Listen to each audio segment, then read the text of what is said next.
Colonel अभय पटवर्धन आपल्यासोबत आहेत नागपूरमधून। Colonel अभय पटवर्धन सगळे जे मुद्दे मांडतात त्यामध्ये एक समान मुद्दा मला असा दिसतोय की त्याच्यामध्ये आपल्या सीमा पोरस होणं, आपल्या सीमा असुरक्षित होणं हा एक महत्त्वाचा मुद्दा येतो आहे। मग त्यामध्ये 26/11 असेल किंवा गुरदासपूर असेल, येतात दहशतवादी भारतामध्ये, या सीमांचं काय करायचं, काय काय म्हणणं आहे तुमचं? आपल्या सीमा अशा संवेदनशील असुरक्षित का होत चालल्यात, काय करायला पाहिजे, काय म्हणणं आहे? जे सध्या इथे चालू आहे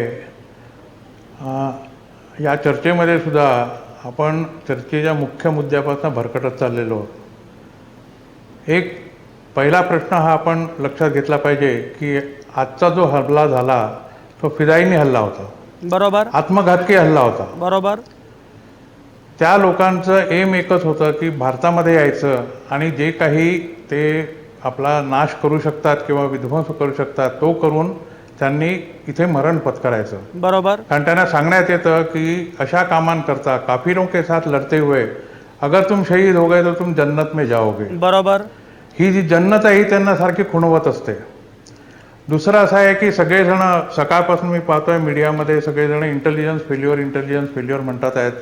साहेब मला एक सांगा की आयबीनी तुम्हाला सांगितलं होतं की अशा प्रकारचा हल्ला होऊ शकतो। बरोबर, जर आयबीला हे माहिती असतं की दिनापूरच्या पोलीस स्टेशनवर हल्ला होणार आहे तर त्यांना हल्ला करण्याची जरूर का पडली असती, आपण त्यांना तिथले तिथे ठेचलं असतं। बरोबर, जनरली जेव्हा इंटेलिजन्स मिळतं तेव्हा असं मिळतं की या एरियामध्ये हल्ला होणार आहे, बरोबर, त्या एरियामधले लोकांना अलर्ट केलं जातं।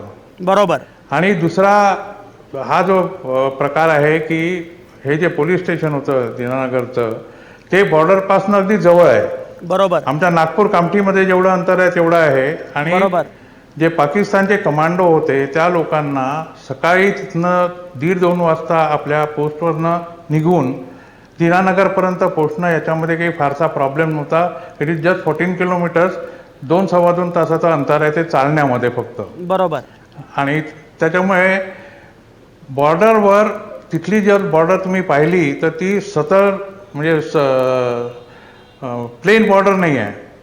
तिथे जसं चंबल घाटीमध्ये छोट्या छोट्या घळी निर्माण होतात अशा अनेक घळी तिथे आहेत, कारण तिथल्या ज्या नद्या आहेत त्या नद्यांच्यामुळे तिथे त्या घळी निर्माण होतात। घळीमधनं केव्हाही लोक आतमध्ये येऊ शकतात। बरोबर, त्यामुळे इंटेलिजन्सला प्रत्येक वेळेला आपण म्हणणं की इंटेलिजन्स फेल्युअर बरोबर आहे, बरोबर आहे। कर्नल अभय पटवर्धन, अगदी की प्रत्येक वेळी गुप्तचर यंत्रणांबद्दल बोलणं बरोबर नाही। आपल्यासोबत चंद्रकांत बनकर आहेत, माजी पोलीस उपाधीक्षक आहेत। चंद्रकांत बनकर, एक म्हणजे मला एक मुद्दा असा सगळ्यात महत्त्वाचा वाटतो आता या सगळ्या चर्चेमध्ये की इंटरनल सिक्युरिटी, अंतर्गत सुरक्षितता या मुद्द्याचा संदर्भ आता बदलत चाललेला आहे। म्हणजे पूर्वी इंटरनल सिक्युरिटी ही इंटरनल होती, आता मात्र इंटरनल आणि एक्सटर्नल याच्यामधली सीमारेषा पुसट होत चाललेली आहे, काय म्हणणं आहे?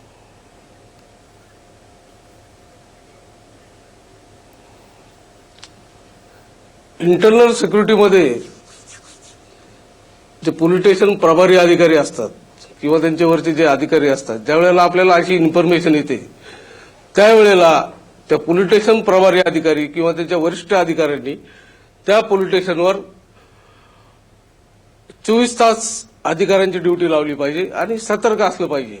तसेच आपल्या महाराष्ट्रात मुंबईला ज्यावेळेला बॉम्ब हल्ले झाले त्यावेळेला वरिष्ठांच्या म्हणजे डीजींच्या आदेशावरून प्रत्येक पोलीस स्टेशनच्या समोर इव्हन मागच्या बाजूला सुद्धा वाळूचे पोते टाकून मोर्चे लावण्यात आलेले होते। त्याचप्रमाणे हे मोर्चे लावल्यानंतर कोण कोण येतं कोण कोण जातं याचं सतर्कपणे चौकशी केली जाते। मागे एक नाशिकमध्ये असाच एक पंजाबचे पोलीस आले होते, त्यावेळी काही बरोबर चंद्रकांत बनकर, मी तुमच्याकडे येतोय। आपला हा जो सेगमेंट आहे, मला ब्रेक घ्यायचा आहे, हा सेगमेंट संपत आलाय, पण शेवटी मला जायचं हेमंत देसाईंकडे या सेगमेंटच्या। हेमंत देसाई, मला एक आता ह्या सगळ्या संदर्भामध्ये बाकीचे लोक बोलतायत ते प्रामुख्याने लष्करी आणि पोलीस अधिकारी आहेत, त्यामुळे तिथल्या फील्डवरचे काही गोष्टी, अनुभव किंवा काही बाकी चर्चा सुरू आहे, पण एकूण या दहशतवादाचं बदललेलं स्वरूप आणि एकूण जागतिक राजकारणाचे बदललेले संदर्भ याच्या संदर्भामध्ये हा हल्ला नक्की कसा बघायचा, काय म्हणणं आहे?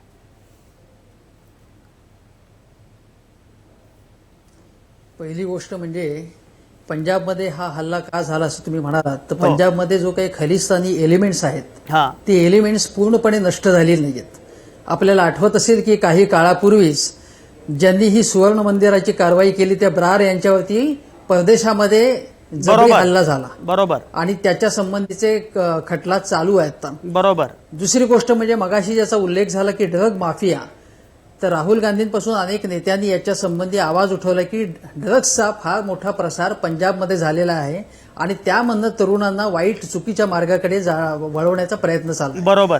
आंतरराष्ट्रीय त्याचा उल्लेख करणं आवश्यक आहे की इराण आणि अमेरिका यांच्यामध्ये आता जो आण्विक करार झाला, बरोबर, त्या करारानंतर असा प्रश्न आहे की आता इराणपासून भारतापर्यंत पेट्रोल आणि गॅसचा पुरवठा, गॅसची पाईपलाईन टाकण्याचा जो मोठा प्रोजेक्ट आहे आणि त्याच्यामुळे आपल्या सगळ्यांचा लाभ होणार आहे आणि तसा जर तो लाभ झाला आणि ती पाकिस्तानमधनं ती पाईपलाईन येणार आहे तर त्या ठिकाणी याला दहशतवाद्यांचा तीव्रपणे विरोध आहे.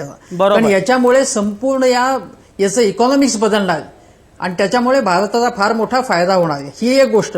दुसरी म्हणजे आणि ज्या साध्या वेशामध्ये म्हणजे लष्करी वेशामध्ये परिवेशामध्ये जे लोक आलेले होते तशा प्रकारचे हल्ले अलीकडच्या काळामध्ये भारतामध्ये जसे आले ते पाकिस्तानमध्ये सुद्धा झालेले आहेत. बरोबर. आणि पाकिस्तानचे आता जे लष्कर प्रमुख राहिल शरीफ आहेत त्यांचे अतिशय जवळचे नातलग हे आपल्या बरोबरच्या युद्धामध्ये त्यांचे हुतात्मा, त्यांच्या दृष्टीने हुतात्मा झालेले आहेत. तेव्हा त्यांच्या मनात सुद्धा व्यक्तिगतरित्या सुद्धा भारताच्या विरोधी प्रचंड राग आहे. तो आर्मीमध्ये असतोच पण स्वतः राहिल शरीफ यांच्याबाबत. त्यामुळे नवाज शरीफ यांनी काहीही गोष्टी पुढचं पाऊल टाकायचा प्रयत्न केला की त्याच्यामध्ये आडकाठी आणण्याचा प्रयत्न ते करतात. पाकिस्तानी लष्कर नेहमीच करतं पण हे अधिक कडवे आहेत हे आपण लक्षात घेतलं पाहिजे. आणि दुसरं म्हणजे अमेरिकेमध्ये आपल्याला माहिती असेल की आता प्रेसिडेन्शियल इलेक्शन होणार आहेत आणि अमेरिकेचं सुद्धा धोरण परराष्ट्र संबंधी काय राहणार आहे, पाकिस्तान संबंधी काय राहणार आहे, जर रिपब्लिकन पक्ष तिथे आला तर त्याचं धोरण काय राहणार आहे, हे सगळे प्रश्न आपल्याला विचारात घ्यावे लागणार आहेत. बरोबर बरोबर. हेमंत महाजन, एकूण आंतरराष्ट्रीय पट सगळा बघितला पाहिजे आणि त्याच्याच संदर्भामध्ये खरं म्हणजे ही चर्चा करायला पाहिजे, हे अगदी महत्त्वाचं आहे. पण जसं मगाशी आपण उल्लेख करत होतो की इंटरनल सिक्युरिटी याचीच एक व्याख्या बदलत चाललेली आहे. पूर्वी असं होतं की हे तपशील हे फक्त देशांतर्गत संदर्भामध्ये अंतर्गत सुरक्षितता असं आपण म्हणत असू आणि बाह्य सुरक्षा ही वेगळी. पण आता मात्र अंतर्गत सुरक्षितता आणि बाह्य सुरक्षितता याच्यामधली सीमारेषा धूसर झाली आहे, पुसट झाली आहे आणि अंतर्गत सुरक्षिततेच्या अनुषंगानं आंतरराष्ट्रीय संदर्भातली अनेक आव्हानं आहेत. मला वायसी पवारांकडे जायचं आहे. वायसी पवार खरं म्हणजे फार कमी वेळ आपल्यासोबत असणार आहे, त्यामुळे वायसी पवार मला एक सांगा की मी हा जो मुद्दा आहे की अंतर्गत सुरक्षिततेचं आव्हान आता फार वेगळ्या स्वरूपामध्ये समोर येत आहे आणि अशावेळी आपली पोलीस यंत्रणा फार सक्षम असायला पाहिजे असं वाटत नाही का? आणि ती करायची असेल तर काय करायला पाहिजे? पोलीस यंत्रणा सक्षम असली पाहिजे हे जेवढं सत्य आहे, त्याचबरोबर दुसरं विदारक सत्य असं आहे की दिवसेंदिवस नैतिक अधिपतन सगळ्या स्तरावरती होत चाललेलं आहे आणि ते पोलीस खात्यात पण झालेलं आहे. जे पूर्वी आयपीला किंवा स्पेशल ब्रांचला अधिकारी नेमले जायचे ते तिथे प्रांजलपणे काम करायचे. आता ते जातात तिथे शिक्षा म्हणून जातात आणि त्यांना ते काय त्या कामामध्ये स्वारस्य नसतं. पिन पॉइंटेड इन्फॉर्मेशन कधीही मिळू शकत नाही, अगदी अपवादात्मक प्रकरणात मिळते. पण जी इन्फॉर्मेशन येते ती मिळाल्यानंतर त्या एरियाचा जो अधिकारी आहे, त्या एरियाची जी इंटेलिजन्स मशिनरी आहे, त्यांचे किती डेडिकेशन आहे, ते किती माहिती त्याच्यातून त्या माहितीला डेसिमेट करून त्याच्यातून किती माहिती घेऊन त्याचं डिफ्यूज करू शकतात, याच्यावरती खूप गोष्टी अवलंबून आहेत. सरकारकडे पोलीस खात्याकरता ओतायला इतका पैसा नाही, कारण प्रायोरिटी ज्या ठरलेल्या असतात आणि जे लागणार आहे आधुनिक इक्विपमेंट्स म्हणा किंवा सर्व मानसिकता, या सगळ्या गोष्टी एका क्षणात बदलता येणार नाही. याच्याकरता असं आहे की लॉंग टर्म प्लॅनिंग सरकारकडे असलं पाहिजे. हा मुद्दा आहेच. पण धनराज बंजारी याच्यामध्ये संबंध ठीक आहे, म्हणजे बाकी मानसिकता किंवा का हा एवढाच मुद्दा नाहीये. धनराज बंजारी, मला एक अतिशय वेगळ्या मुद्द्याकडे तुमचं लक्ष वेधायचं, तो असा की राज्य आणि केंद्र यांच्यामध्ये या संदर्भात असणारा समन्वय, पोलीस आणि बाकी सगळ्या यंत्रणा, सगळ्या सुरक्षा यंत्रणा यांच्यामध्ये असणारा समन्वय, याच्या अनुषंगानं काही मूलभूत बदल झाले पाहिजेत असं वाटतं का? निश्चितपणे मूलभूत बदल झाले पाहिजे. मी तर बघतोय की आता जे घडलेलं आहे आणि आतापर्यंत आयबीने इम्प्यूट देऊन सुद्धा जी अपेक्षित होती ती कारवाई यंत्रणांकडून होत नाही, स्थानिक पातळीवर केली जात नाही. याचाच अर्थ कुठंतरी दोन यंत्रणांमध्ये, वरिष्ठ किंवा कनिष्ठ यंत्रणांमध्ये एक प्रकारची तफावत आहे आणि ती तफावत अभ्यासली गेली पाहिजे, त्याचा नीट अभ्यास केला पाहिजे.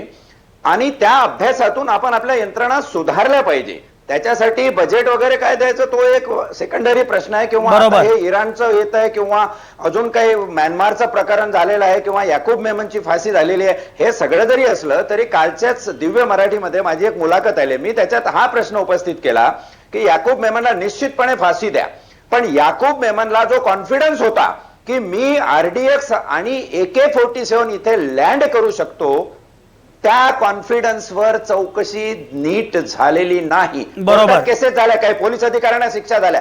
जो पोलीस अधिकारी त्या ठिकाणी ड्युटीवर असून किंवा सुमाय सिलक्सच्या दराचा किंवा कोस्टल गार्डचा त्या ठिकाणी ड्युटी, हेच प्रकरण BSF मध्ये आता या गुरदासपूरच्या बाबतीत झालं नसेल कशावरून? बरोबर. कारण रेल्वेच्या ट्रॅकवर बॉम्ब ताराणी फिट केलेला बरोबर. आहे. ते तर बरं झालं 200 मीटरवर गाडी थांबवली, नाही तर रेल्वेची एक बरोबर. धनराज वंजारी मी तुमच्याकडे येतो. एकूण यंत्रणांच्या अनुषंगानं अतिशय मूलभूत मुद्दे उपस्थित झालेले आहेत आणि ही सगळी चर्चा आपल्याला या पुढच्या सेगमेंटमध्ये करायची आहे.